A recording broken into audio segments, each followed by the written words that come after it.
Okay. Okay. Hi. Good afternoon. My name is Adrian. At TeaMa, I'm the coordinator or command center for 200 printers nationwide. Very nice. Okay. There's no way to record on whereby, right? I mean, I'm there's recording. no function. I'm Over recording. on. Okay, so this whole thing as well, Yes, the I'm whole recording. conversation. Yes. I see. Okay. So this is 720p lah. This is Okay. in a WebM format. So you might need Nice. to convert to MP4 lah. It plays on a browser lah.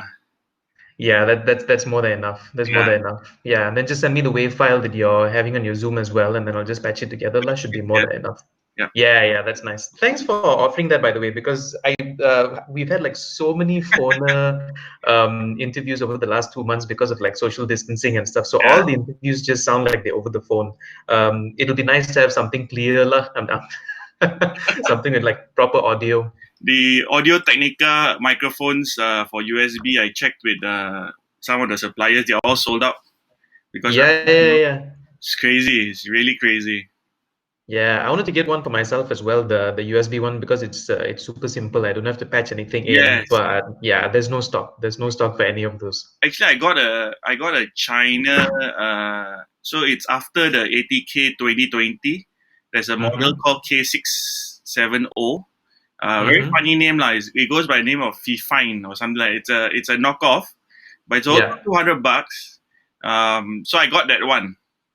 Haven't actually given it a run for its money. But I'm Mm-hmm. talking to I don't know whether you know Vernon and another lady from NST. Want to do a tech blog kind of thing lah, like Okay, yeah. a podcast, something like Leo Laporte kind of thing.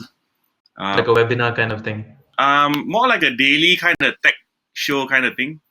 Yeah, Okay. yeah. Okay. It's been a long time coming lah. It's just that we didn't have the opportunity, and so now is the right opportunity lah.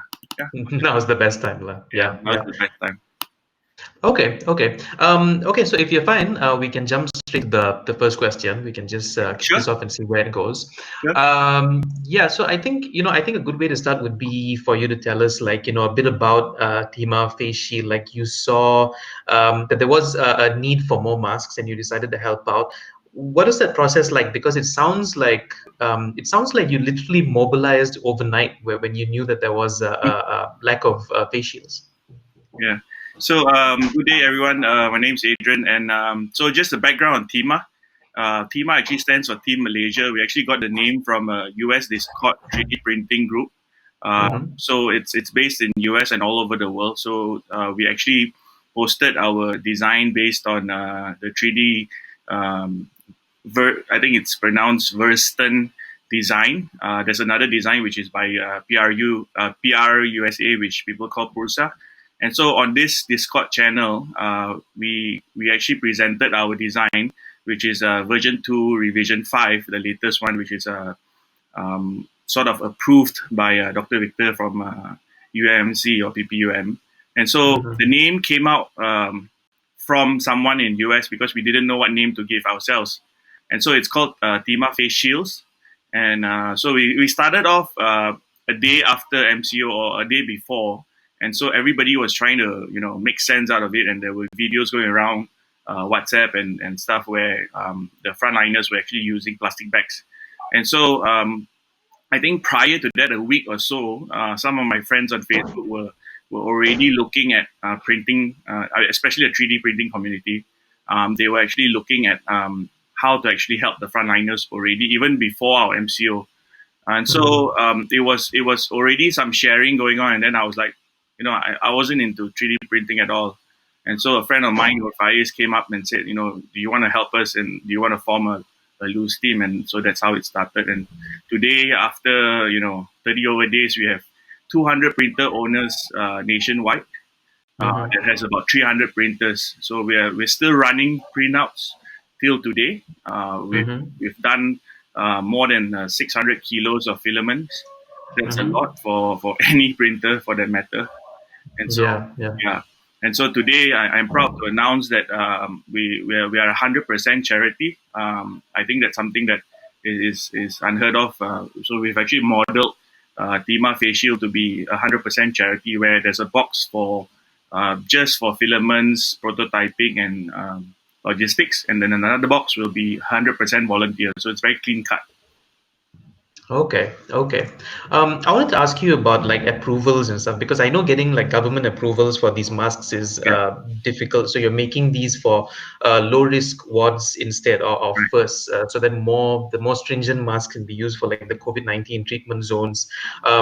Is that approval process like a roadblock for you? Because I'm asking if you see the approval process as something that keeps you from helping more doctors and more nurses.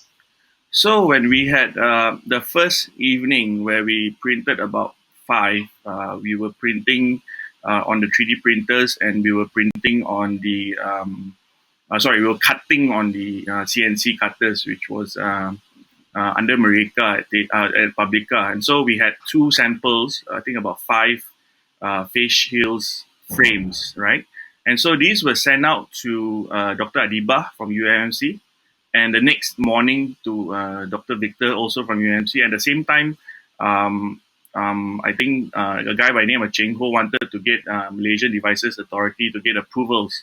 And so it was sort of a like, we have enough face shields in the frontliners and on the ground, and at the same time we had a Google Docs where people were requesting for them. So we were more on the ground. And so what happened was, when we had the demand, we understood that the users were actually the frontliners, and so getting the first prototype out, I think it was version 1, to Dr. Adiba.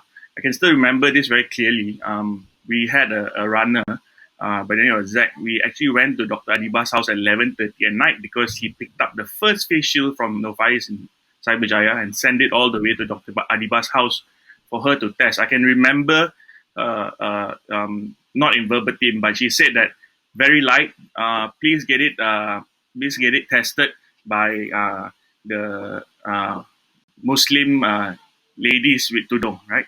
And so the next morning itself, we actually got the same face shields out to Dr. Victor. And so this is what it looks like. The reason why it's low risk is because there's a hole here, right? If you look at the Pursa ones, this one is actually a one piece. There's a layer here, and so what it does is it protects whatever particles that go in, right? And so this is about 10 grams per face shield. And so some of the revisions went into the notches here, where we wanted to make it scalable in the sense that we could just send the frames, and then the A4 sheets and how to punch the holes could be done by the doctors and the nurses themselves. And so from the design as well, we got this, which is springs in a way, the design and the thickness and the structure integrity of it to have this tightness here, so that you don't need a rubber band, because an additional rubber band would be additional moving parts. And if you look at this one here, it's actually a spring. So when you wear on your front of your forehead, you can actually have a sort of a spring-like, mechanism where it doesn't, fully press on your head. And so this is, I think, version 6 right now, which is quite remarkable compared to the two US and Europe ones, which is the Pursa and the VET scan, which is more than 10 grams and takes a little bit longer to print. This one started off at about 40 minutes to print, reusable. So what you can do is you can just wipe it down or dunk it in a disinfectant and then just dry it like a hanger. And so this one takes about, because we're running all volunteers and amateurs, so it's about 30 to 40 minutes. We've got volunteers like Johnson in Kaki DIY who's managed to print 109 of these from a 1 kilo. Don't ask me how, but these guys are really optimized. And also another guy by the name of Daryl, he's managed to print 2 of these in 32 minutes. Okay, which pretty much cuts down the time of developing per mask. Yeah. Per Yeah, shield, yeah. sorry. Yeah. Okay. Yeah. Talk to us about that impact a little bit more. Like how many masks have you been able to manufacture so far and send out during this MCO period? So we started collecting money because we saw that the frontliners needed somewhere between 1 to 1.2 million face shields. We know this for a fact because that was the order given, and we got from somewhere between 100 to up to 5,000 requests for face shields per person. So, like for instance, give you an example. Hospital Ta in Klang was the first few people that actually wanted 5,000 face shields, and we were like, wow, that's a lot, But looking at how many people work in the emergency and the COVID and three shifts and the ambulance services, then we understood, right? So, having said that, these printers that we have are mostly hobbyists. And then just to stress on a point that 3D printers are not meant for production. All right, they are meant for prototyping. And so what everybody is doing is they are producing this like a production factory. And so because every different printer and every different settings of a printer, and so these ones are 20% infill. Just a little bit background. So it's porous 80%, right? And so some people print it at 10%, some people print it at 15%. So an average number for a kilo is between 60 to 109, right? So the variance in that sense, out of 600 kilos that we've got donation money and bought filaments for everybody in Malaysia, we're looking at about 42,000 face shields to 50,000 face shields that were given out. And that's a fraction of what was ordered by Kementerian themselves.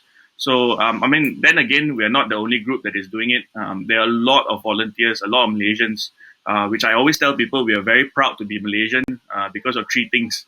The Malaysian food, the football, and when it comes to, a war that we are fighting together, we are always there for the frontliners. So, having said that, I think I'm so proud to be Malaysian because we've had people from Europe say that if this was a European printer, he wouldn't even be bothered. We get the US people having protesters like face shields or face masks are for communists and stuff like that. And the protesting are happening now. It's like, it's just ridiculous that nobody is even helping the frontliners with PPEs overseas, and they're looking at Malaysia. We've got donations coming in from Singapore today.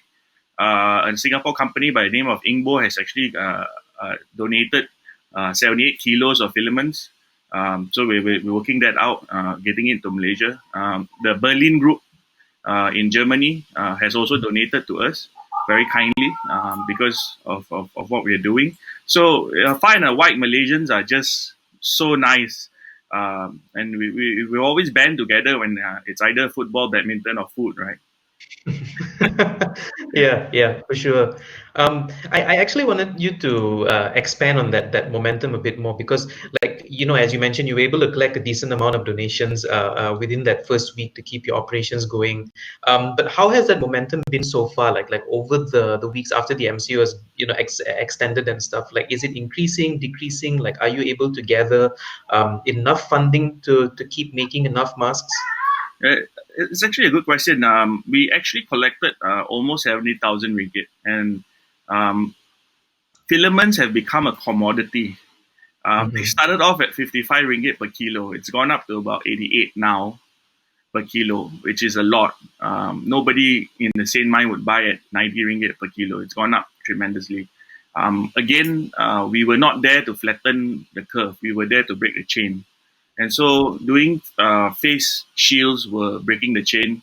And so the fact of the matter is that donations have sort of flattened along with the recovery rate and the people that are positive. But having said that, moving forward, I would like to also announce just yesterday we had a very positive response from My Harapan. And so they are on board. They are on board for the donation drive and as well as to help out with the youth donation because we were actually agile and wanted to collect money day one because we understood that there's just so much people that can contribute per kilogram. How many kilograms can you afford, right? And to be honest with you, we actually emptied out all the warehouses for the top printer and filament sellers in Malaysia, namely Citron, Fabsicle, 3D Gadgets. They are zero. They've sold out. The next stock, which is coming in, is probably next month from China and stuff like that. So, and prices of printers, just to share with you, have gone up like 20%. Oh, wow. There's an aftermarket for second-hand printers. IR 4.0 has never been better. We've got NGOs that come up to us and say, "So where do we buy a printer?" I go like, "Okay, you're an NGO." It's like, "Yeah, we want to learn how to 3D print as well, right?" It's like, so it's like really, really cool. The makers community, especially the industrial guys, are really, really swell. I mean, I'm not coming from the 3D printer industry. Um, Mm-hmm. I barely held a face shield until the second week because I was on MCO. I never saw a face shield other than the fact that it was on WhatsApp or Facebook, right?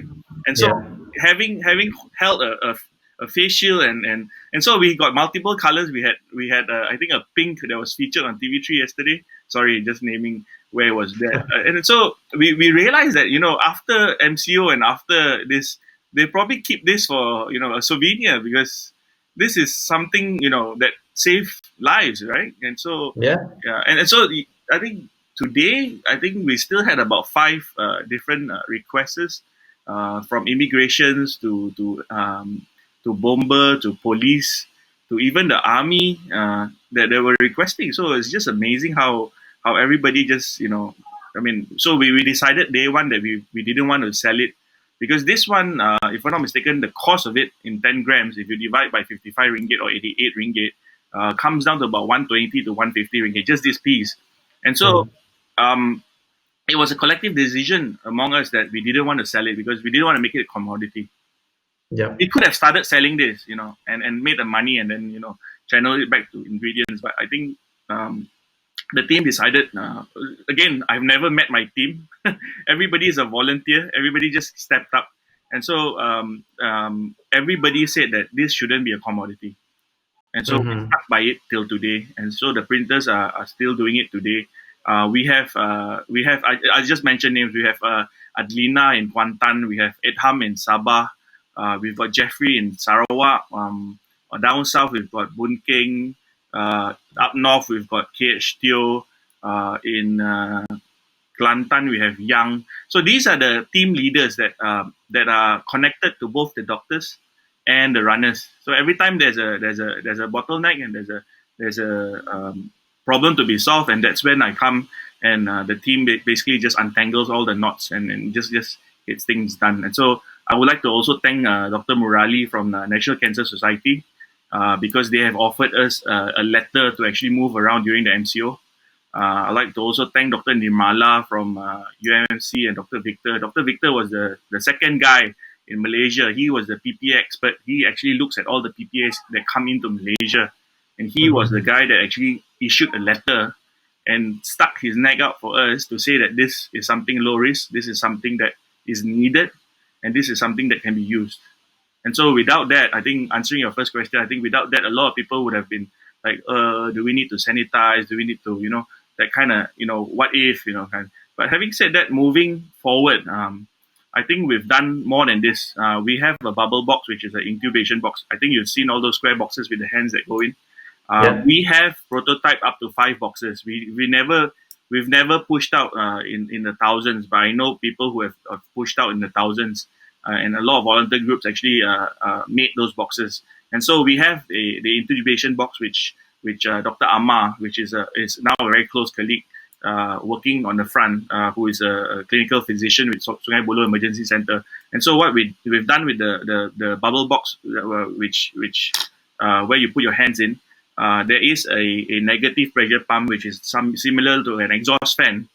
So basically, that one sucks out the air, the bacteria, and then we also have a drain pipe where all your fluids actually go out, and there's an Mm-hmm. oxygen that goes in. So the intubation box or the bubble box now has more features, and we've not even produced them. We've got 4 connectors that go around the boxes to attach to the equipments in the hospital, but we've not actually produced them because there wasn't a need. But they have done a lot of testing and field testing. So having said that, this is just one of the products moving forward to break the chain. We've also had Decathlon. I don't know whether you know we've had the Decathlon mask. If you look on the background of the chat that we have, the gold, silver, red, and green, those are 3D printed parts. And then Mm-hmm. the green, putu piring, I call it. Uh, yeah, such a foodie, right? So the putu piring green stuff is actually they call it a HME filter or a virus filter. It goes down to Mm-hmm. zero point 0.2 microns. Even though the COVID-19 bacteria goes down below 0.2, this is the best filter we have today in the medical fraternity. And then the one below, which looks like a bubble kind of thing, that one is forgot the name of it. It's actually for eczema patients, nebulizer, right? And so with Mm-hmm. the decathlon mask and with these tubings, you can breathe oxygen and exhale through the filters, and then the air that goes out is free from bacteria. And then if you are a asthma patient, you can get your nebulizer shots done within the mask itself, right? And so the decathlon mask was also an issue. It was also a challenge because we were the first to reach out to Decathlon and we wanted to buy it from their online store because Decathlon was closed. And so they go like, no, no, no, this is not a medical device. You cannot just buy. But in Italy they've been doing it, right? Yeah. And so the silver color thing that you see in the background is actually called a charlotte, which is a name they've given to the connector, which we've improved and made more funnels and tubings to suit other use cases for it. And so the Catalan mask today, we're also working alongside some wind tunnel engineers from the aerospace industry, three of them. We're doing a negative pressure pump. What a negative pressure pump means is like if you're goreng char kway teow, the exhaust fan that you have in the house, Yeah. the hood and hob, Mm-hmm. right? And so the hood is the one that sucks out the air. That's why the room doesn't smell stuffy. Like when you go to mama shop, your shirt smells smelly because of the air, right? And so the negative pressure pump is meant to suck out the smells and the air, right? And then the filter is meant to filter the bacteria. So with that concept, we also can do two things. One is for the doctor. So the doctor and patient will have a mask each. So that's really breaking the chain. And then, having said that, we want to make it portable, and it's called a pepper. It's PAPR, which is powered air powered purifier, something like that, along that lines. And that device, if you wear it, if you Google PAPR, as in Penang, uh, America, Penang, Russia, the the brands that carry them, which are short in Malaysia, is 8,000 ringgit per device. Okay. Wow.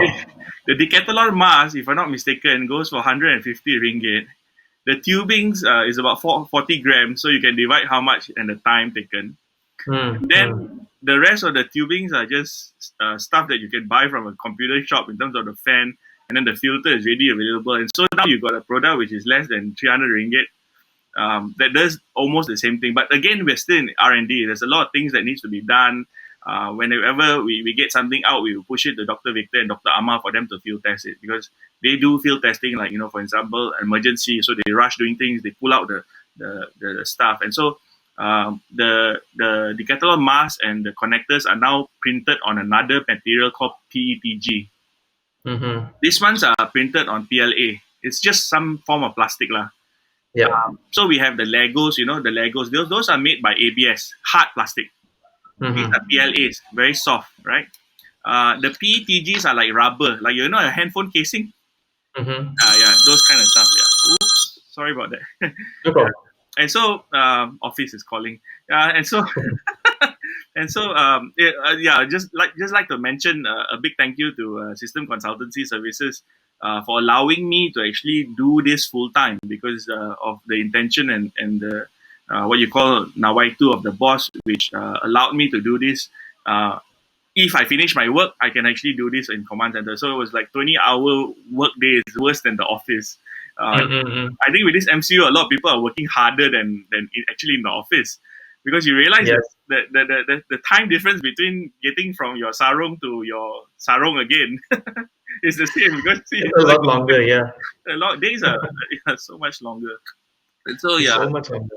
yeah, and so today we have Mercy Malaysia as well carry about 15 kilos, 18 kilos of filaments to Sabah. We had 500 face shields. Oh god, the office again. We've got 500. We've got 500 face shields going over to Sabah as well. Because when we send stuff from day one to Sabah, it took I think 2 weeks stuck in Mm-hmm. Penang, and then never went to Sabah. And then 2 weeks later, only it showed up in Sabah. So now we decided to play a bit smart and hop on TUDM's and Mercy flight. And so we were lucky. I think today the Sabah team has run out of filaments as well. And buying filaments were so, I mean, it's so difficult because everything's all backlogged from China. And Mm-hmm. so we've become a very not as dependent as a service country like US, but we've become so reliant on China that we realized that everything comes from there. It's like, I just wanted to buy a spray for my air fryer yesterday, and everything is from overseas Yeah, yeah, on yeah. Shopee and Lazada. It's like, what? It's like, don't we produce anything here? So that some of the things were like that, and so. Looking at the industry, I think it's fantastic that we have so many 3D printers. We have a map of 3D printers that are across Asia. I'm not sure whether I can show it or not, but I'll just put it up and share the screen. On your website, right? Yes. So Yeah. we have a map, yeah, of all the printers that are live today, which is amazing because who would to imagine um, we have 3D printers all over Malaysia that are Mhm. fighting. Sorry, yeah. So all the blue dots. This is the overview of how we manage supply and demand. So these are our printers, uh, and these are our hospitals. So that's how we actually, see where the demand is, which is really really cool. So this was developed by Saiful and also a volunteer, Ahmad Saiful Mm. and Habib, and so they plotted everything by coordinates. And so when if let's say, so for example, um, when I see a demand from a Google Doc sheet that people fill in here, so like for instance, volunteer request queue, right? So if I see a request queue of how many people that needs face shields from a particular area, so this is our request queue. Yeah, of all times, the net is just bad. Yeah, and so if you go here,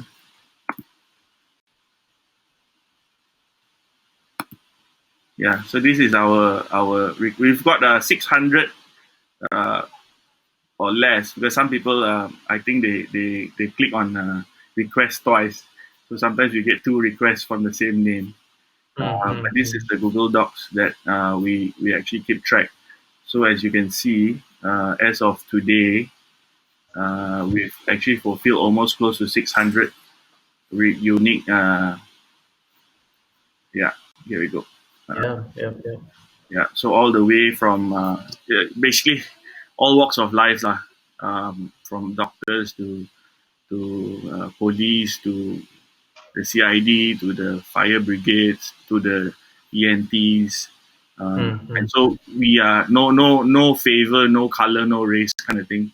And so this is something that Saiful developed. And so what happens is whenever I see a demand here, so we have supply and demand taken care of, where people would to request for face shields that are finished, and then people would to request for filaments when they finish printing and they don't have enough stock. They will request here, and so again, a lot of things are anonymous in the sense that I don't even have their full address. And so, like if you take example, Sofian, his delivery area is Bandar Sri Saujana.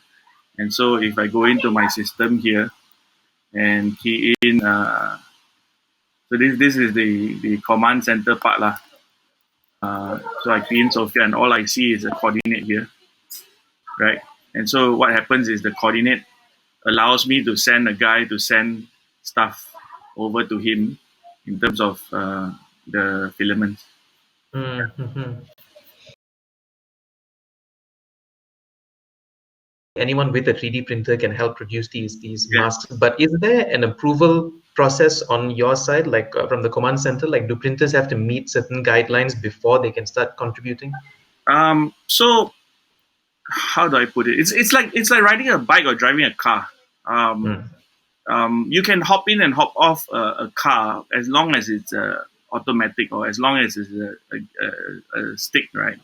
And so if you know how to drive a stick car, you know how to drive an automatic. And the steering wheel and the pedals are almost the same for every other 3D printer. Of course, um, that's being very generic lah. Of course, everybody has upgraded their printers. It's like buying a Proton Saga and souping up your engine with a Mitsubishi engine, right? And then you change the air filter, you change the exhaust, and so it's still a car. It still gets you from point A to point B, right? But then again, I'm not a 3D printer. I've not printed for more than 30 days. And so I'm the worst person to ask that question. But I can tell you for a fact that they're so advanced users that some of them, like Sofian, has actually built a system where so that it's a flat bed, right? And so the 3D printer is a head that does this, right? So when it's done, right, his head and his nozzle will come to the front, go down, and then just push it off the bed, right, and into a box. And so he's programmed his 3D printer to do that, and so it runs for the entirety of how many hours, and it does that all the time, automated, right? And so how do you put a finger on that, right? So having said that, again, a lot of designs have come up from this VETSCAN this design, and so you've got different people put their names on it. You've got some of the colleges like UC Tati and JMI have their own design, So again, this is open source. How do you control the open source? There's no license to it. As long as you give credit to that person, and you're good to go, right? So how do we control is that we have a particular version, but then again, we don't control, we don't centralize where the face shields, frames go to. And so we worked on a distributed model where each printer would to send to the nearest hospital, right? And so the only person that is the guy that is going to evaluate this is the end user, which is the nurse or the frontliner, right? So at the end of the day, how do you control that? I have no answer for you. I have no answer for you. Which is fine. But again, nobody is complaining. Nobody on the ground is complaining. Yeah. Mm-hmm. And so that's your benchmark. I guess if no one complains and everything is okay, then it tells you that, I think the benchmark is seeing the numbers drop. I'm not saying that the face shields is the only reason for that. There's a lot of people sending food. There was a very cute letter from McAfee out to DG. So these are the little things that help, right? So how do we put a finger on that?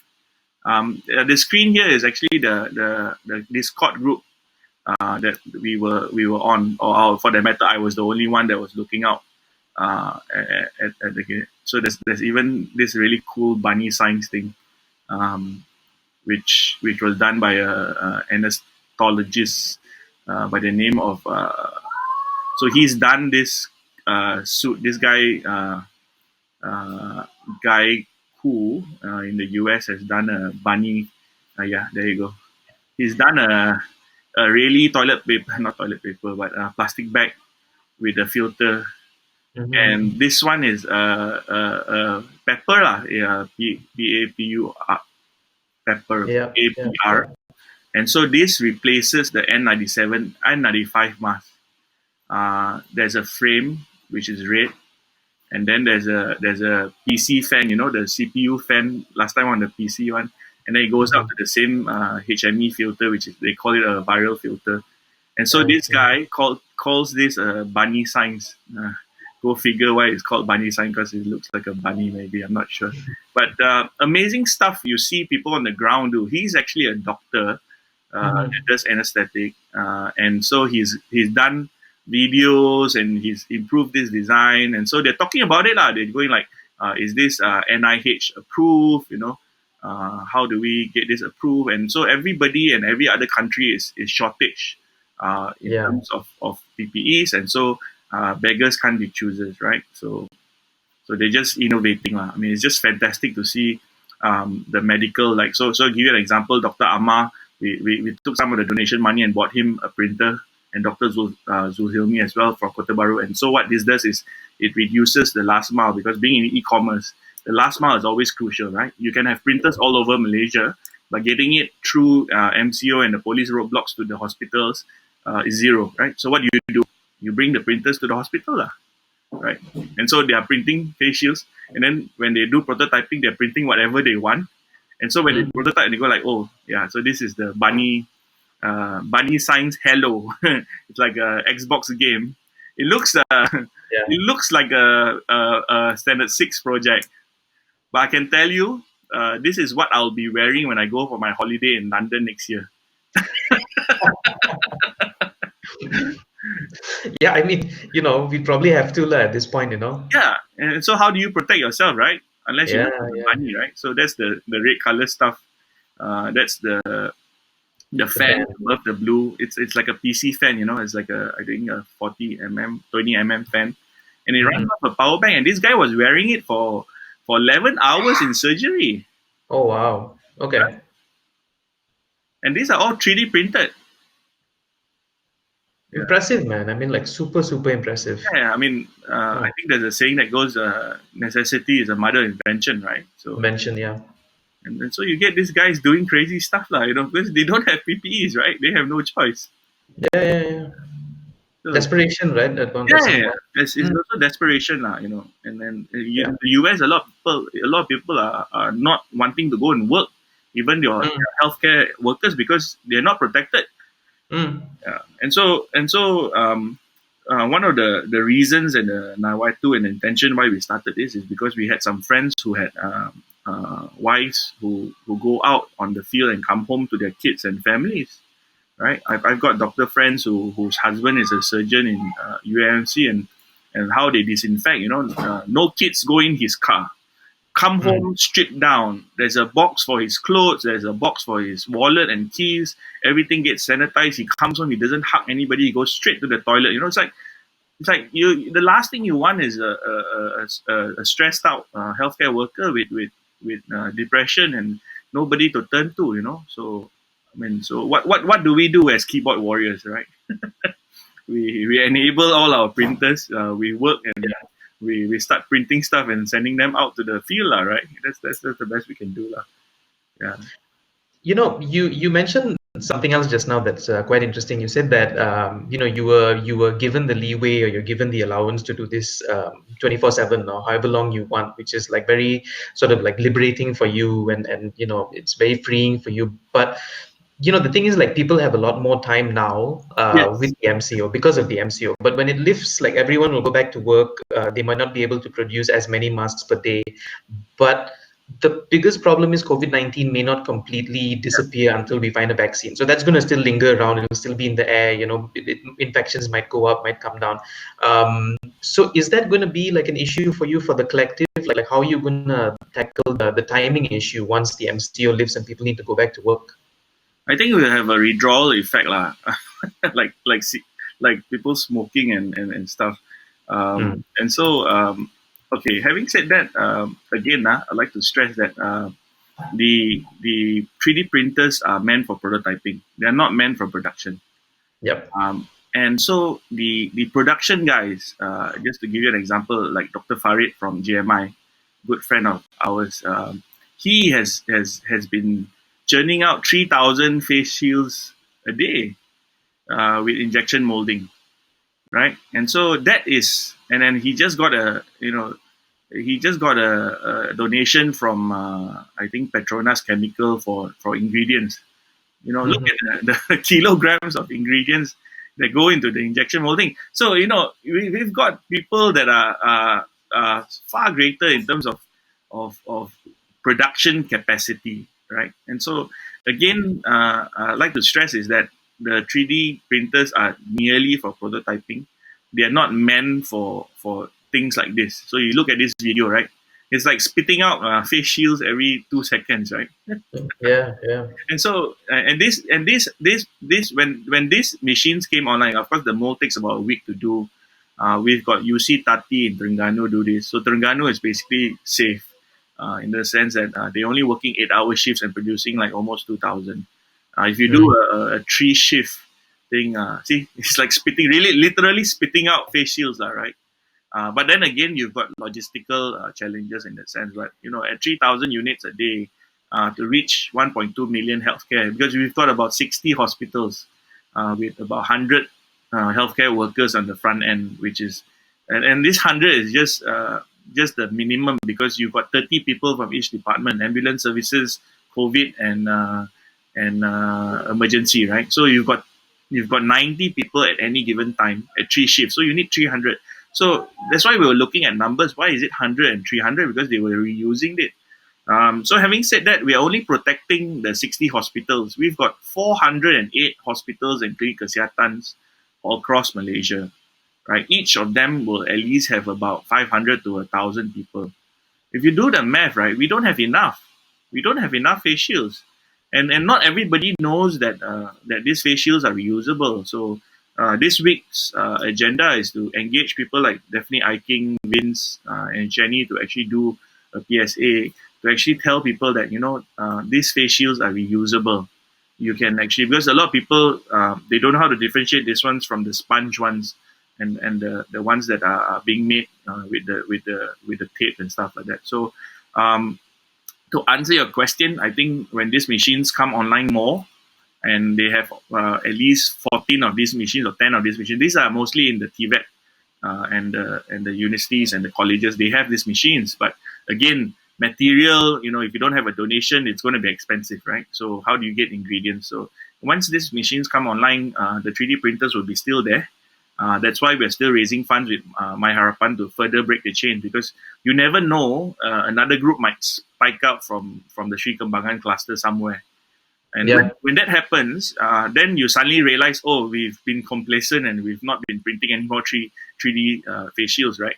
But so having said that, 3D face shields are the first line of defense. The Decathlon mask, which Decathlon has committed their Vietnam factory to us, they, imagine if 2,000, 3,000 of the COVID positive patients are all wearing the Decathlon masks.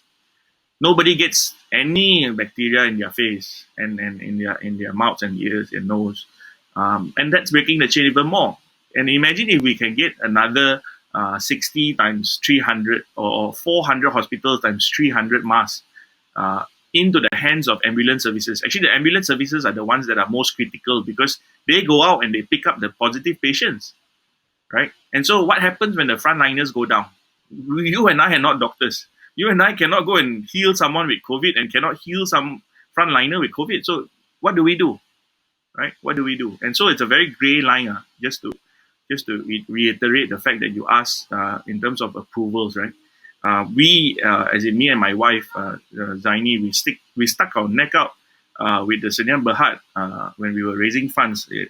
Although we were sounded by our auditors, we stuck our neck out and we told Decathlon, if anybody dies from the Decathlon mask that we're taking from you, please drag us to court, right? And then we had Dr. Murali from the National Cancer Society say that, if that's the case, we can do a back-to-back agreement with the patient, or if the patient cannot decide, we can do it with the family, because when they deal with cancer patients, they sign a non, I think it's some legal thing, right? So it's a back-to-back agreement that if anything we do to help your family member, and he or she dies in our hands, we've done our best and you cannot sue us, So we stuck our neck out using our Sdn Bhd as an entity with Decathlon, saying that, if you give us the mask and we know that it's a sports goods, we thank you for it. But if anything happens to the patient, we will bear responsibility. So it's a very gray line, very, very gray line. And nobody's going to take the risk. So we got to stick out for another human being, Yeah, I mean, these are like, weird times, to say the least. I mean, people, it's extreme times, extreme measures, right? There's no SOP. No, No, no, no, nobody handed out a manual that say that during a pandemic, this is what you're supposed to do, right? yeah. And so we do based on humanity, for a fellow Malaysian, because at the end of the day, it's sad to see the healthcare workers getting. And so I like to just iterate that healthcare workers don't get sick or COVID positive because they're at work. They get sick because they go for a wedding or a mass reunion. The healthcare workers, they know how to take care of the PPEs and themselves. They know how to take it off. if you watch the videos of the pepper and how to put it on and take it off, they are the safest guys on the street. You give me a PPE, I don't know how to put it on. I'll probably just take off the mask and contaminate the rest and then touch my face and then I'll die. But these healthcare workers, from Dr. Amma, they don't get sick on the field. They get sick because they go for a wedding or they go for a meeting and there's a A positive or a COVID positive patient. Yeah. Adrian, a couple of more questions. I wanted to ask you, what are some of your biggest challenges, apart from all the stuff that you described previously? What are some of your biggest challenges with TeaMa and with moving forward? Um,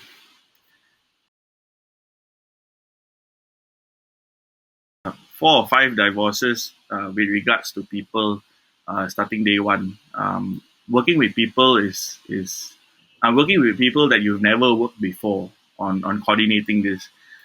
So when I started this with Nofais, I mentioned, I said, we need to raise funds. I told him, I said, so whose bank account do we raise funds with, right? Your, mine, who?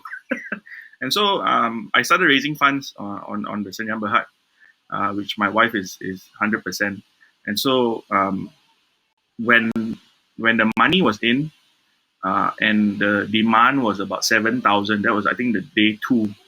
Everybody started panicking. The core team of 5 of us started. I was like, 7,000. What can you do with 7,000?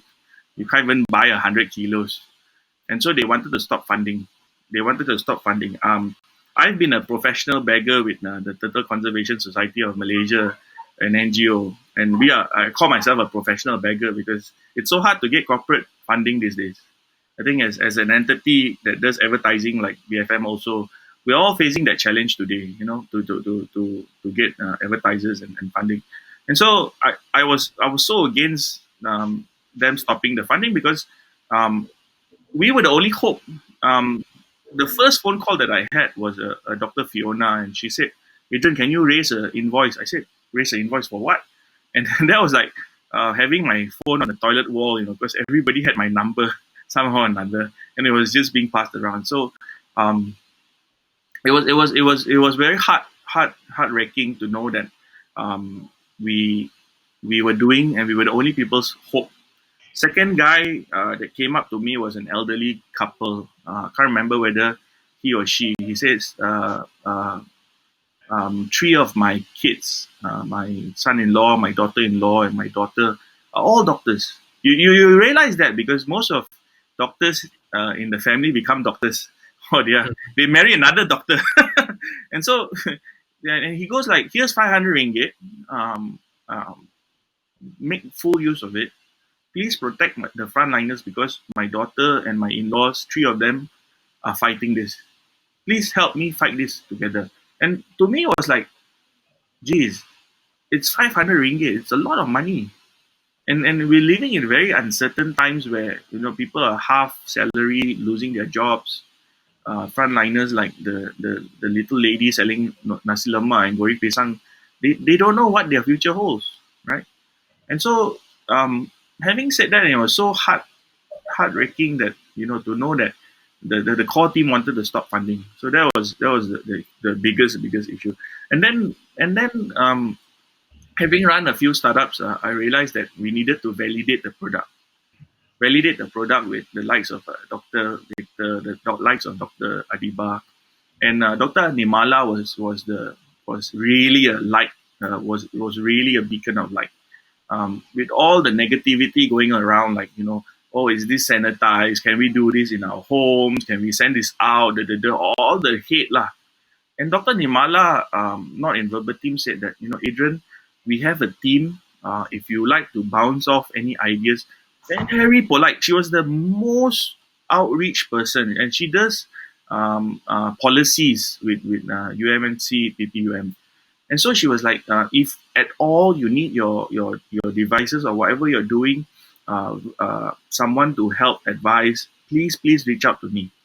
And so having a doctor and coming to, I don't even know where my heart is and my lung is. Okay, so having a doctor come up to us and say that we're doing a right thing, and that she's given us the opportunity and the avenue to actually bounce off ideas like this was just fantastic, right?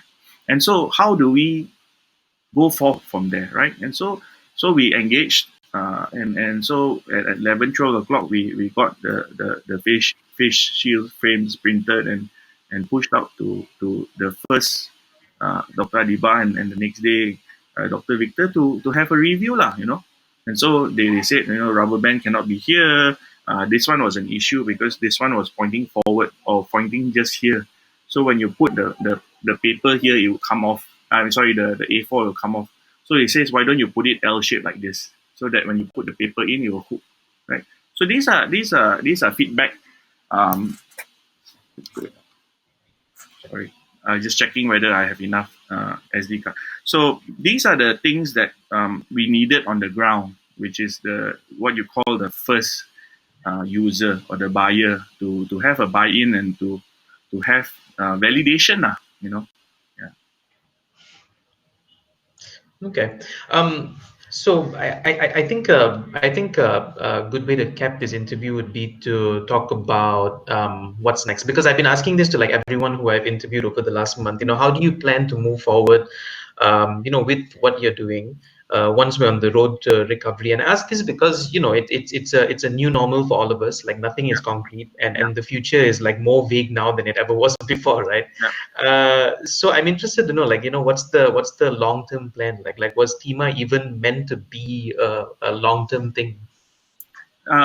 Honestly, when I set out to help Nur Faiz, I wanted to help him for a week. It's now week one, second month already. Uh, Mm-hmm. Sadly, he's left the group. He's running his own.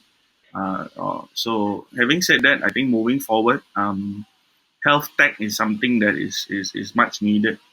How do we break the chain and protect um, 30 over million Malaysians? And that moving forward, how do we enable and equip Malaysians to be able to live their lives normally again? Having said that, my wife and her best friend is doing a something called Bazaar Baru for Ramadan. It's not a one to many delivery for vendors. It's a many vendors to one buyer delivered by one rider, right? And so because we've seen firsthand what can be done, what cannot be done. We've done logistics, we've done the last mile. So looking at that for TeaMa, I think prototyping for more products. When I say products, I mean things like face shield, intubation box, the mask from Decathlon.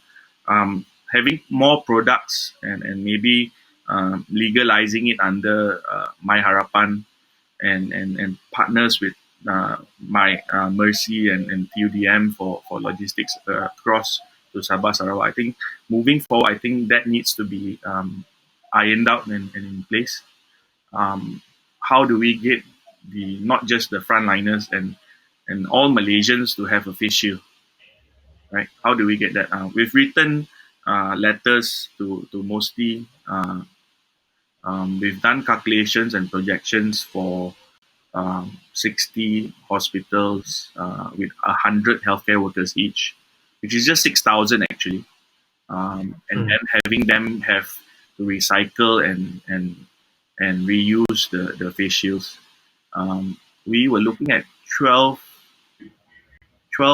to 13 tons of filament. We barely hit 600 today, and we barely did 40, 50,000 of these. These are 10 grams, The Mm. ones that you see in the background, those are 40, 50 grams, That's 5 times the volume of what we're doing now. And we're not even protecting everybody. We're just scraping the top of the barrel, It's like, how do we protect everybody? I mean, if you can't get people to do physical distancing, we've got to protect ourselves. How do you protect yourself when you go out? You're not going to walk like this and like hello. You're not going to tell that the other guy to go further from you because You're not even sure your face mask is 0.2 microns, or is it an N95, or is it an N98, How do you print a face mask for you and your family and your loved ones, right? There are people who are opportunists today that are printing it uh, for money.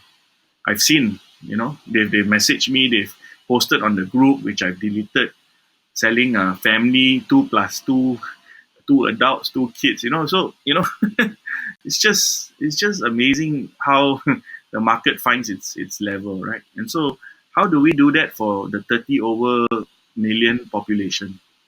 How do we Mm. get each face shield and a N95 mask to a elderly, to a adult, and to a kid? How? And that's the question that I've been asking myself every single day when I wake up. So it's basically legalizing it, going under an umbrella like My Harapan, which is nationwide. Working with the likes of Mercy Malaysia, who is doing things on the ground. Collaborating with organizations. We don't have we after the 78 kilos that come in from Johor, we don't have filaments in Malaysia anymore. So I mean, we've written a 5-pager. We've applied for the Mosty grant, but we got rejected.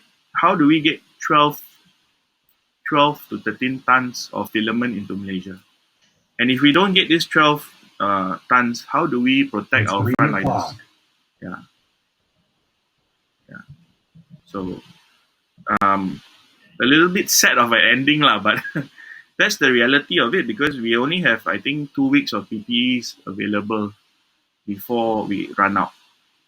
And so if we are going to zero, then good, all well and hunky dory, but we're not yet until it's zero. And even if we go to zero, the the so Ramadan is out of the question.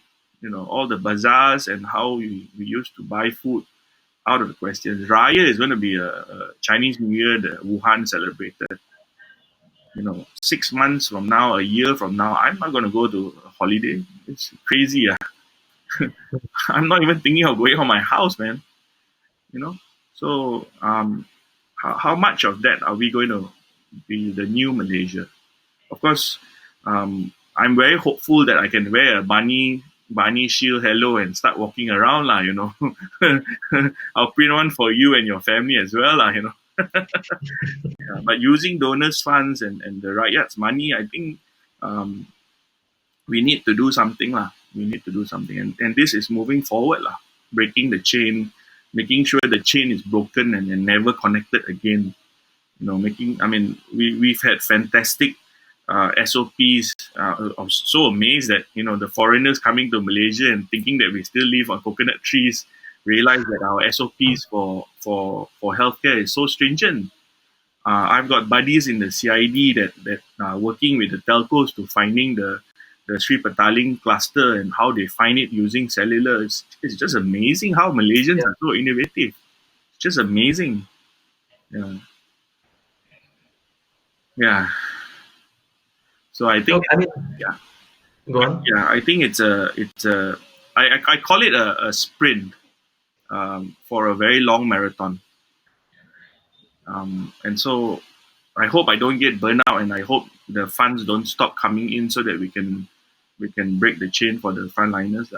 So like Project Pelangi in terms of PPEs, all the sewing machines that have doubled in price, all the seamsters that never had a job now, are living,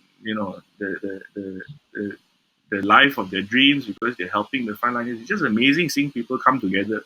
Every day is like a brand new day. It's like Malaysia Baru, but it's Mm. for the rakyat. It's like for us by us.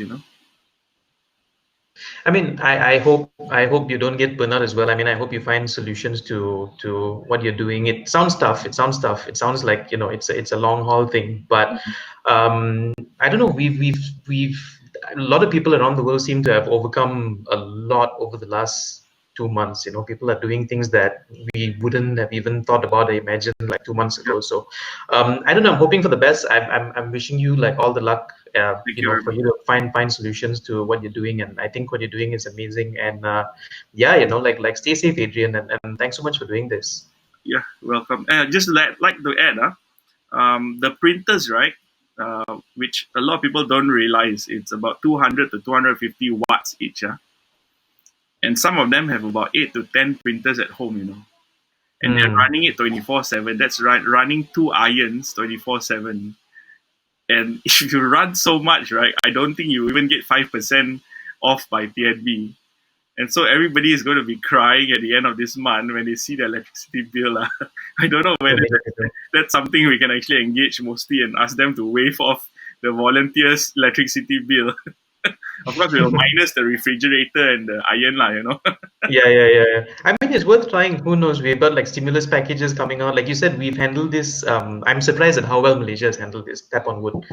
Looking at the numbers and all, I'm genuinely impressed. And who knows? Maybe there will be solutions that you never thought of like coming up. I hope so. I hope so. Yeah. Thank you. Thanks for the session. Thank you. Thanks for your time. Thank you. Bye. Bye. I wanted to ask you a Yeah. question. I can see like a PS4 up there. Are you playing? Is this your kid? Yeah. My son. He started 3D Hi. printing. He started 3D printing as well. Um, Nice. so we, as in me and my wife, we run a game company, and so the Huh. PS4s are actually for research. We have a startup called Interactive VR, which we went to US for the GDC in 2017. Sweet. So we actually flesh out AR and VR games. We have a game for startups and uh, entrepreneurs with InScan. We have actually won an award for KLA Associates for a rubber all digital museum for AR and VR as a consultant. We've done stuff on Bluetooth, Tango, and a VR game for, I think, stroke patients for university as well. So yeah, we run a we used to run. We used to have iPad apps for kids, which were targeted at autistic kids. So a day in the park, a day in the dentist, yeah. Day at school, yeah. He remembers Okay. better than I do, yeah. Yeah. No, I was asking because it's like, maybe it's something that I can follow up on after this whole MCO is over, once we start going back to normalcy, if you still do it. Do what? As in the games thing? Yeah. Yeah, sure. I mean, the games industry is how should I pay? How should I paint this? So Hasnol from MDEC has been a huge catalyst for the game industry in Malaysia. Oh, Hasnul's great. Hasnul's such a cool guy. And so we were privileged in 2016 to be part of the uh, accelerator program by Game Founders, Estonian accelerator program. So me and my wife, yeah. So being in the games industry, which it's huge, it's bigger than Hollywood and Bollywood combined. Yeah. And so, unfortunately, we have chop shops in Malaysia, lah. The guy drawing the rock in the game, or drawing the character for Final Fantasy, or drawing um, for Street Fighter. He just draws that rock, or that lead. Mm. But having said that, there have been a lot of indie game companies in Malaysia that have launched PS4 games for the indie community and have been sustaining themselves. There is also a game that was Kickstarter Singapore for, I think, 600,000 Sing. Of course, breaking the ice in the game industry is similar to Angry Birds, where they had 52 games and only had one hit wonder. Yeah. So we were privileged to see the games industry in Estonia, in Finland. We went to Rovio. We were in PS HQ in San Francisco during GDC. Yeah, and so the whole office is calling me. Yeah, and so having said that, uh, we were in the games industry lah.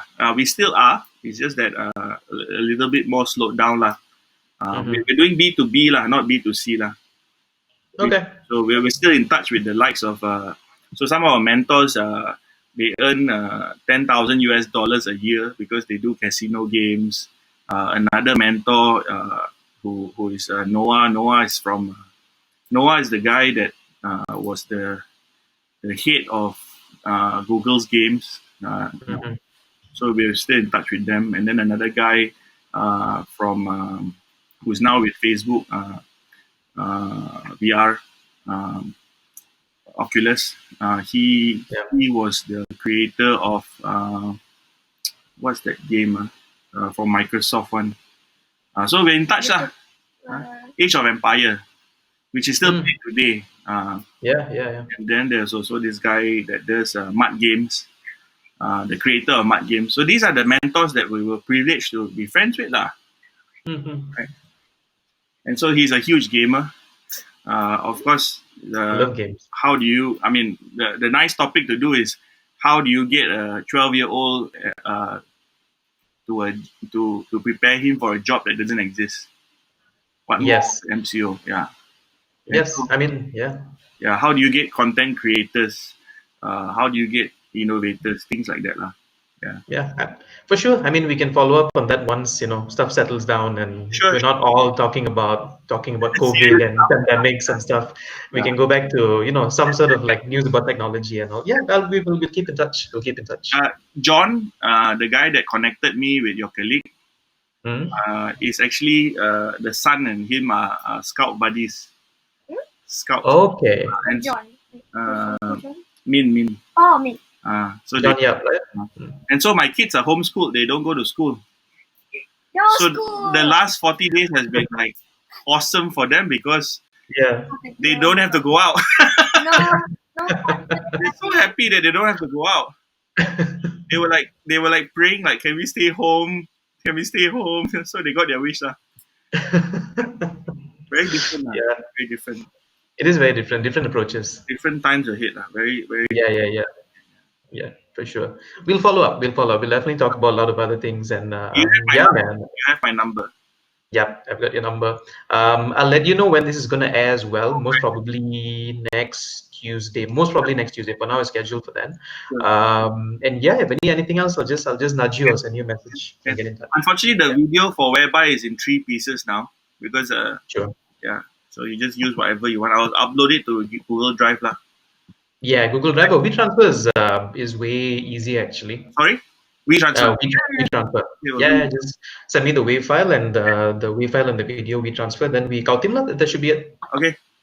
Thank you. Thanks, man. See you. Thank you, Adrian. Thank you so much. Bye. Bye. Bye.